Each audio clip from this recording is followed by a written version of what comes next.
Hello বন্ধুরা, আশা করি আপনারা সকলেই ভালো আছেন। আমিও অনেক অনেক ভালো আছি। তো যেহেতু দুর্গাপূজা এসে গেছে, তো মায়ের একটি ছবি না আঁকলেই নয়। আমি সম্পূর্ণ আমার ভাবনায় আমার মতো করে একটি মায়ের ছবি এঁকেছি। আপনাদের যদি ছবিটি ভালো লেগে থাকে তাহলে অবশ্যই আমার চ্যানেলটি সাবস্ক্রাইব করবেন। আর ছবিটি সম্পর্কে আমি বলে দিচ্ছি ভিডিওতে, আপনাদের ভালো লেগে থাকলে অবশ্যই আপনাদের মতামতটুকু জানাতে পারেন।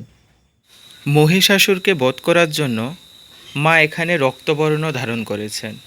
মানে আমি বোঝাতে চেয়েছি, মহিষাসুর রূপী অসুরকে বধ করার জন্য মা এতটাই রাগান্বিত হয়েছিলেন যে মায়ের গায়ের রং রক্তবর্ণ ধারণ করেছে।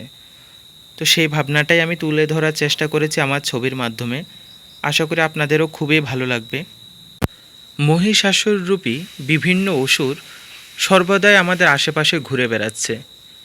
সেই সকল অসুরকে বধ করার জন্য মা কোনো না কোনোভাবে আবির্ভূত হয়ে থাকেন। সে যাই হোক বন্ধুরা, আপনারা সকলেই দুর্গাপুজোতে আনন্দ করুন। আপনারা অনেক অনেক ভালো থাকুন, সুস্থ থাকুন, এতটুকুই মায়ের কাছে প্রার্থনা আমার। আর আপনাদের যদি আমার কাজগুলো ভালো লেগে থাকে তাহলে অবশ্যই চ্যানেলটি সাবস্ক্রাইব করে পাশে থাকবেন। আর পুজো খুব ভালো কাটুক আপনাদের। জয় মা।